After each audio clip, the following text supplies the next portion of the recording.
So guys, I thought today I'd make a PC building guide video. So here we have all the stuff ready to build the PC. So I'm going to go through the stuff. We've got a 600 watt EVGA power supply.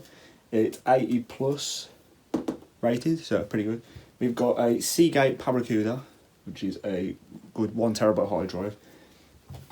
We've got a SanDisk SSD, 240 gig for Windows and Sony Vegas and other programs. We have got some G.Skill Ripjaws DDR4 RAM, which is at 3200 megahertz, I believe, or is it, or just 3000 megahertz. Sorry. We've got the Ryzen 5 2600 CPU, 6 core, 3.4 gigahertz base and 3.9 gigahertz turbo clock, and we've paired it with the ASRock B450M Pro motherboard, Ryzen 2000 compatible and Ryzen 3000, so I can upgrade it in the future. And we've got a kit case here as well, which you might not be able to see, but yeah, it's got 6 RGB fans. So yeah, so let's go. Firstly, we've got the inside of the case. I've took the panel off and the back panel as well. There's a bag of screws and stuff. But as you can see, the standoff's already installed on the case, so we should be able to put it in as long as it's the right size. But just always check before you do it, guys, just in case. I've just installed the I/O shield.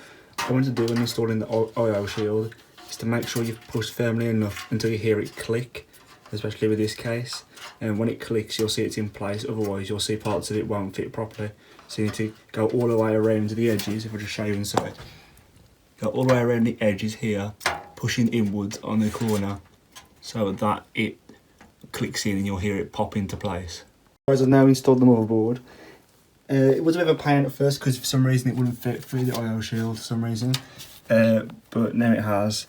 And I also found out that I had to put a few extra standoffs in, but the standoffs I got with the case, some of them were not made properly, so I only could use some of them. So I've got screws in a few places. I've got at least 4 or 5 screws in, but just some of them I haven't been able to put any in just because you know, there's no more standoffs, and the ones that were there were like not that well made. So we've only got, there's none there, or there, or there. So we're only missing 3. We've got the main ones anyway. We've got here, here, here, here, and here. So I've got quite a few there. If you're buying this case to start off, guys, I wouldn't do this if you're a beginner, because these fans do get in the way a hell of a lot. So yeah, just take that in mind if you're a beginner.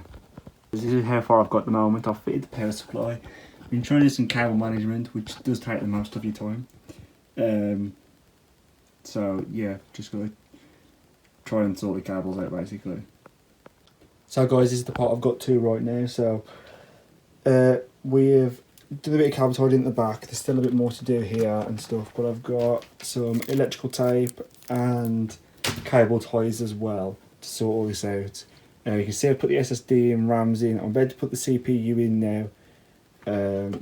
Yeah, just I'm going to see if it's all working first before I properly do all my cable tidying and stuff, just in case something's not working and I've got to go through and do it again. So yeah, just about to put the CPU in. Guys, I'm just going to add, if you can see here, there is a little triangle on one of the corners just there, and that has to meet up with the CPU, the corner on the CPU, either because with AMD the pins are actually on the actual CPU, so you can bend them quite easily.